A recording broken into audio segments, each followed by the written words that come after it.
Si algo nos ha enseñado la historia de Europa es que a una gran potencia no le conviene tener como vecino a otra gran potencia. Por eso Estados Unidos nunca ha querido que nadie le dispute la hegemonía en su zona de influencia. Otto von Bismarck, quien fuera alguna vez canciller de Alemania, dijo que Estados Unidos era un país muy afortunado. Limitan al norte y al sur con vecinos débiles y al este y al oeste con peces. Esa frase explica por qué Estados Unidos nunca ha permitido que México despegue económicamente, y de eso hablamos en este video.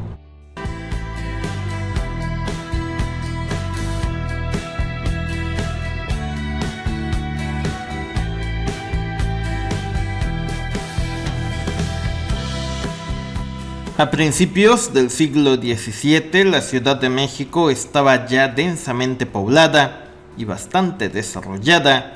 En contraste, la ciudad de Nueva York apenas estaba siendo descubierta.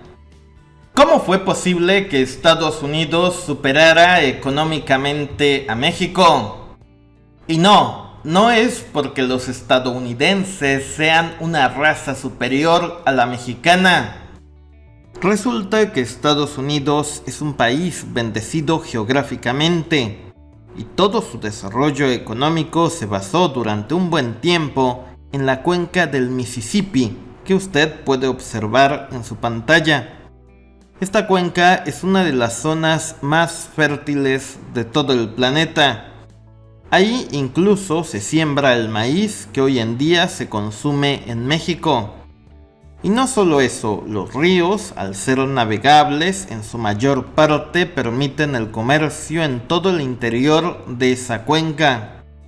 De esta forma usted puede producir algo en la ciudad de Chicago y llevarlo hasta Nueva Orleans a un bajo costo.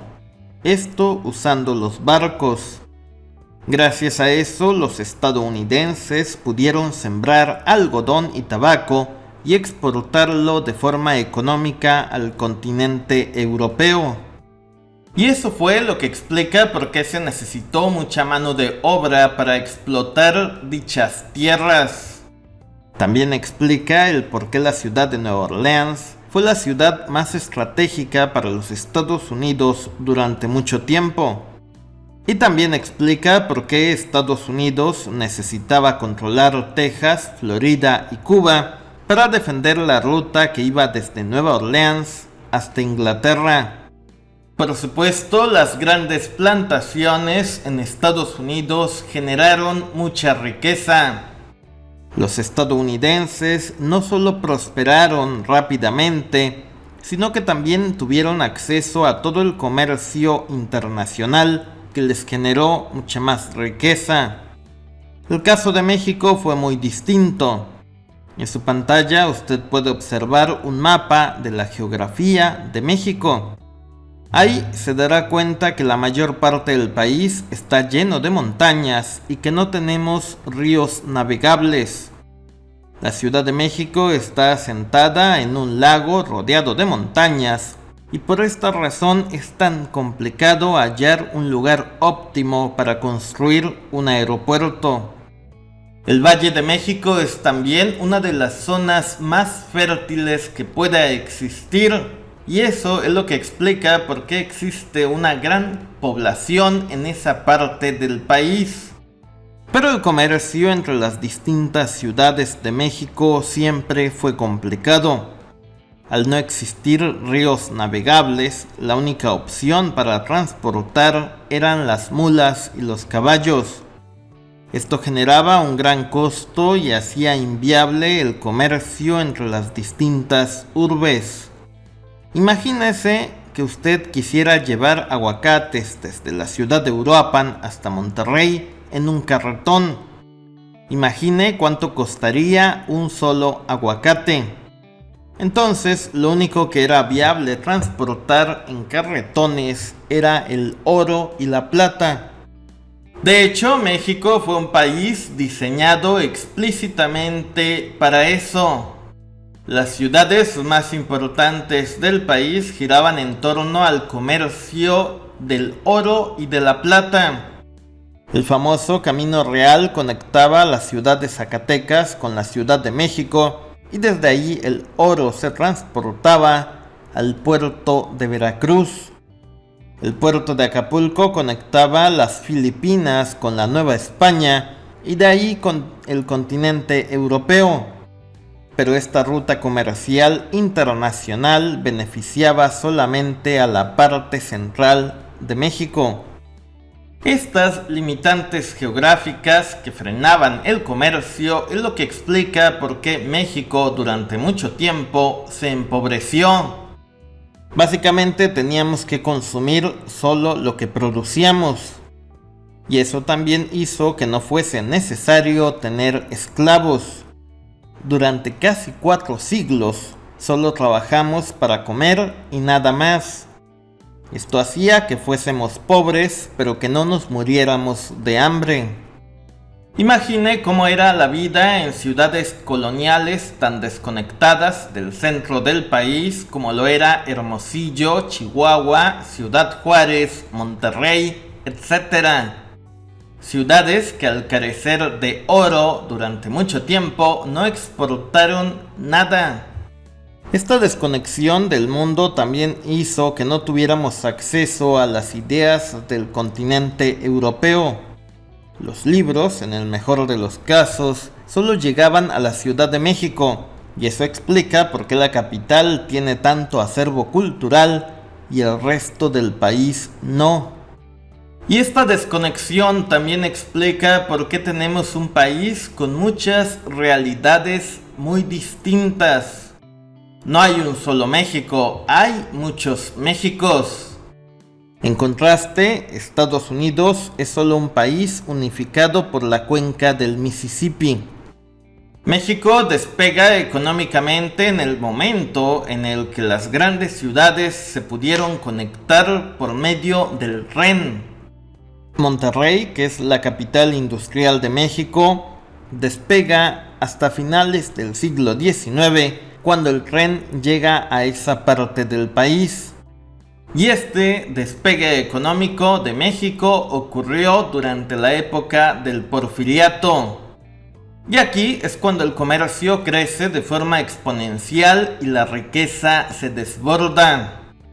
Obviamente hay que trabajar más y se cometen muchos abusos que desembocan en la Revolución Mexicana. Después de la Revolución Mexicana vino la Guerra Cristera y la crisis del 29. Estos eventos frenaron el desarrollo económico de México durante la primera mitad del siglo XX. Cuando México despertó, Estados Unidos ya tenía el control del dólar y su hegemonía era inevitable.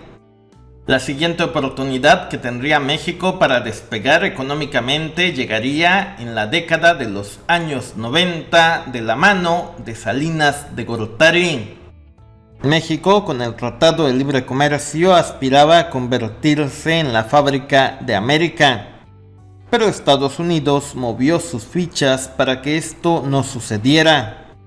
El ingreso de China a la Organización Mundial del Comercio en el 2001 fue un duro golpe para la economía mexicana. A partir de ese momento, China se llevó gran parte de las fábricas de Estados Unidos a su territorio, y gracias a eso se pudo convertir en una gran potencia. El segundo golpe para México vino cuando Estados Unidos rompió la ruta comercial de las drogas que usaban los traficantes colombianos. Todo mundo recuerda la figura de Pablo Escobar, quien fue uno de los mayores traficantes de droga.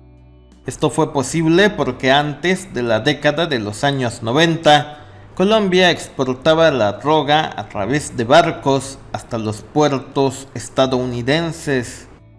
Cuando Estados Unidos rompe esta ruta marítima, es cuando surgen los grandes cárteles mexicanos. Y obviamente es cuando la violencia se empieza a salir de control. Con el conflicto en Taiwán, México hoy en día tiene otra oportunidad más para convertirse en potencia económica durante el siglo XXI. Pues, ¿qué ha ocurrido en los últimos días? Los grandes centros de manufactura en México como Ciudad Juárez, Tijuana, ciudades de Guanajuato, fueron literalmente asediadas por el crimen organizado. Mucha gente puede creer que esto se trató de hechos aislados, pero la verdad es que no. Guanajuato es uno de los estados que más plantas automotrices tiene en todo el país. Tijuana ha tenido un crecimiento espectacular en los últimos años, con decirle que los estadounidenses se estaban empezando a mudar de California a Tijuana. Entonces, la oportunidad que tiene México para reemplazar a China por el conflicto de Taiwán se puede ir por la borda debido a esta violencia del crimen organizado. El mejor ejemplo de cómo el comercio ha transformado a México lo encontramos en la ciudad de Uruapan, en Michoacán. Gracias a la apertura económica, Uruapan y su zona aledaña se ha enriquecido gracias a la exportación del aguacate. Casualmente, cuando llegaron los dólares a Michoacán, la violencia también se hizo presente en ese estado de la República. Y así podríamos hablar del caso de Cancún, que también ha tenido un gran auge económico y que se ha visto opacado por la violencia. A donde llegan los dólares, llega la violencia, parece ser la maldición de México. ¿O realmente la violencia está diseñada para frenarnos económicamente? Cualquiera que sepa la historia del operativo Rápido y Furioso ocurrido en la época de Barack Obama, sabrá que en aquella época el gobierno de Estados Unidos entregó miles de armas a los cárteles mexicanos. Armas que incendiaron al país durante varios años. El objetivo de dicho operativo era entregar armas con chips de rastreo para supuestamente geolocalizar a los narcotraficantes. Obviamente los cárteles mexicanos recibieron las armas y les quitaron los chips. La misma técnica que usó Estados Unidos para incendiar Siria fue la misma técnica que se usó para incendiar México en la época de Felipe Calderón. Y esto está completamente demostrado y no es ninguna teoría de la conspiración. Lo otro que también es cierto es que la reforma eléctrica del presidente López Obrador no fue aprobada porque el embajador de Estados Unidos en México operó contra ella. Estados Unidos no quiere y no va a permitir que México sea independiente en términos energéticos. Entonces, con esto le quiero decir que Estados Unidos nos está intentando frenar económicamente de dos formas.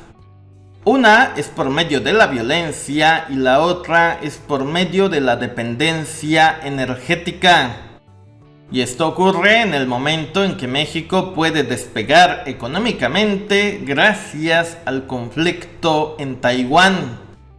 Y sí, usted puede decir que el gobierno de México es el encargado de evitar que la violencia se desate o que las reformas pasen en el Congreso. Pero la verdad, no se puede levantar un país cuando sabes que tienes un vecino que cada vez que puede te mete el pie. Y esto no es ninguna teoría de la conspiración, es geopolítica pura y dura. El propio Brzezinski dijo alguna vez: no queremos un Japón en nuestra frontera sur. Y en términos actuales, la frase vendría a ser: no queremos otra China en nuestra frontera sur.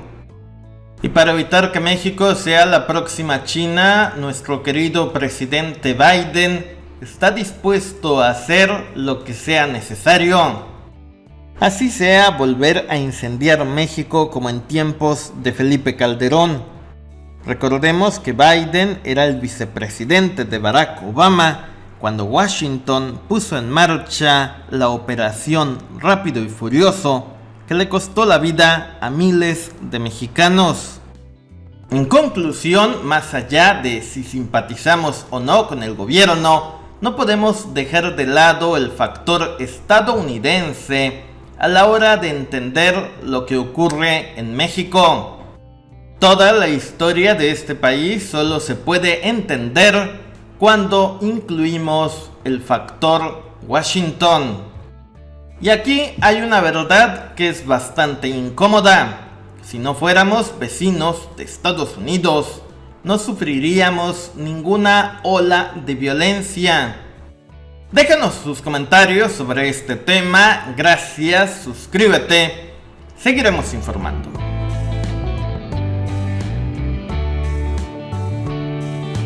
Si deseas ver más contenido, da clic de este lado. Y si deseas suscribirte, hazlo de este lado.